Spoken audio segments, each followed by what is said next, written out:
জয় ভীম সাথী, আমরা এসেছি বাংলার একটি দল, ছোট্ট একটি দল।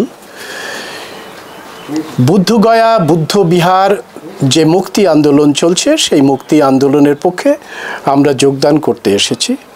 আমাদেরই কিছু সাথী এই বুদ্ধগয়াতে আসার আগেই আমাদেরই একটা অনুজ তার বাড়িতে তার গৃহপ্রবেশ অনুষ্ঠানে ভান্তে সেখানে পৌরোহিত্য করেছিলেন এবং সেই থেকে আমাদের দলের সঙ্গে তার পরিচয়।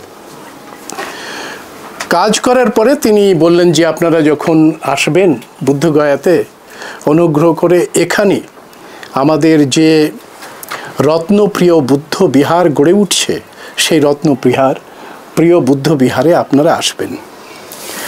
তো স্বাভাবিক কারণেই আমরা যেহেতু একটি কর্মসূচি নিয়ে এসেছি এবং সেই কর্মসূচির সঙ্গে এখানেও আমাদের আসা জরুরি ছিল জন্যে আজ সকাল থেকেই ভান্তে আমন্ত্রণ করেছেন যে আপনারা যদি না আসেন তাহলে আমার একটু মন খারাপ লাগবে, আপনারা আসুন। আমরা চলে এসেছি ভান্তের অত্যন্ত স্নেহ যে আদর, সেই বার্তা শুনে আমরা চলে এসেছি, আহ্বান শুনে চলে এসেছি। তো ভান্তেকে আমরা পেয়েছি। ভান্তেকে আমাদের কয়েকটি প্রশ্ন, সেই প্রশ্ন হচ্ছে যে ভান্তে আপনি এই যে গড়ে তোলার চেষ্টা করছেন, এটা না করেও তো পারতেন, অন্য কাজ করতে পারতেন। তো কেন হঠাৎ করে আপনার মনে হয়েছে যে আমি রত্নপ্রিয় বুদ্ধ বিহারের একটা মেডিটেশন সেন্টার তৈরি করব, সেই মেডিটেশন সেন্টারের মধ্যে দিয়ে বুদ্ধের যে বিচারধারা, সেই বিচারধারাটাকে মানুষের মধ্যে ছড়িয়ে দেবো? কেন এটা আপনার মনে হয়েছে? আমার নাম হচ্ছে ধর্মরত্ন মহাতেরো। আমার ভিক্ষু বর্ষ এখন 25 বর্ষ এবং ভিক্ষু শ্রমণ মিলে 36 বছর আমি এই ব্রহ্মচর্যের জীবনে আছি। আমার মনে হলো যে এখানে আমরা তীর্থস্থানে আমরা প্রায় সময় আসি এবং অনেক তীর্থযাত্রীরা এখানে আসেন। অনেক সময় থাকার জন্য জায়গার খুব বেশি অভাব হয়, খাওয়ার একটু অভাব হয়। অনেক সময় অনেকে দুঃখ করে কষ্ট করে বলে যে গয়াতে গেলাম, ওখানে ভালো থাকতে পারলাম না, জায়গা পেলাম না, বা জায়গা পেলেও পর অনেক টাকা লেগেছে, সেই অনেক কথা বলতো। তখন আমি চিন্তা করলাম যে না, আমি যদি একটা জীবনে কিছু একটা করতে পারি, আমি বুদ্ধগয়ে একটা প্রতিষ্ঠান করব। তাই আমি আমার এই যে তাপসবাবু, কিরণবাবু, ওদের পরিবারের সাথে আমি কথা বলি যে আমার একটা এরকম বুদ্ধগয়ার মধ্যে একটা প্রতিষ্ঠান করার দরকার, আপনারা যদি একটু সহযোগিতা করেন আমি করতে পারি। তখন ওরা নিজেরাই জায়গা খরিদ করে কিনে আমাকে দান করেছেন এবং সেই থেকে এই কাজগুলো আমরা করছি। এবং এই থেকে আমাদের এখানে কোটিং শিবির দান হয়েছে। যেই কোটিং শিবির দানের মধ্যে বড় করে অনুষ্ঠান হয়েছিল, এই যে নভেম্বরে 13 তারিখে হয়েছে। প্রায় 223 জন ভ্রান্ত হয়েছিল এখানে। আর এমনিতে আমাদের দায়িক উপাসক উপাসিকারা প্রায় 1000-এর অধিক ছিলেন। ওদের জন্য খাওয়া দাওয়া এখানে সব কিছু হয়েছিল। তা আমার এই জন্য ইচ্ছে বেশি হয়েছে, এটা হচ্ছে বুদ্ধের এনলাইটেনমেন্টের জায়গা, একটা সর্বশ্রেষ্ঠ পৃথিবীর নাভিস্থল। এইটার মতো একটা পুণ্যস্থল আর কোথাও নেই। এরকম একটা জায়গার মধ্যে যদি আমরা থাকতে পারি বা এখানে যদি আমরা মেডিটেশন করতে পারি, ধ্যান করতে পারি, তাহলে আমাদের জীবন ধন্য হবে বলে আমি মনে করছি। ঠিক সেই জন্য এখানেই বেছে নিলাম। ঠিক আমি দেখছি আপনার চারিপাশে একেবারে লো ল্যান্ড, বর্ষাকালে জল উঠে যায়, যার জন্য বাইরে থেকে আপনি মাটি এনে ভরাট করে এই বুদ্ধ বিহারটাকে নির্মাণ করেছেন। অর্থাৎ এত বড় কঠিন কাজ দায়িত্ব নিয়ে আপনি করছেন, মানুষ যাতে বুদ্ধের বিচারধারার সঙ্গে আসে এবং একটা কল্যাণকারী রাষ্ট্র গড়ে উঠতে পারে।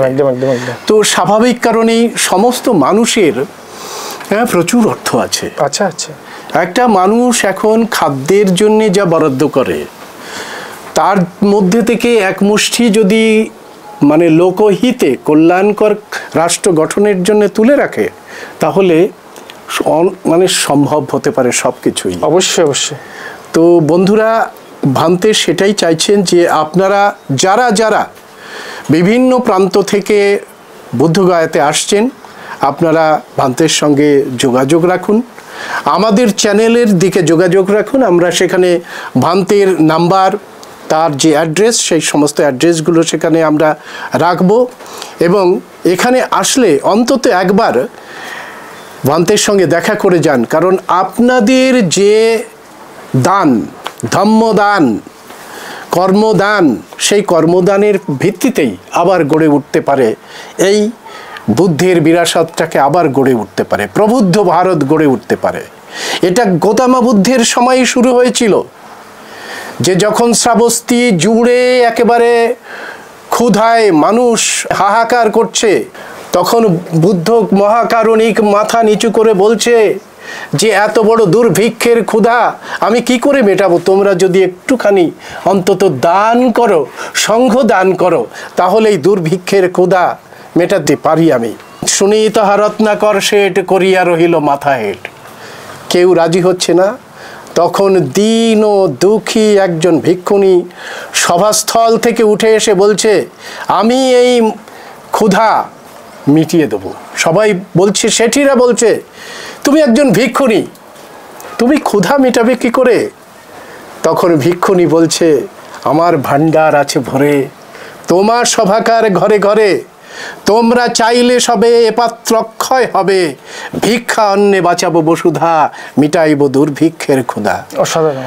আজকে সারা ভারত যেভাবে বুদ্ধের বিচারধারাকে দখল করে নিচ্ছে, আপনারা যদি সামান্যতম ধম্মদান সংঘদান করেন, তাহলে আমাদের এই সংঘদান ধম্মদানের মধ্যে থেকেই গড়ে উঠবে একটা ইউনিটি। সেই ইউনিটি গড়ে উঠলেই আমরা আমাদের যে বিচারধারা, বুদ্ধের বিচারধারা, বাবা সাহেবের স্বপ্ন, সেটা সাকার করতে পারবো।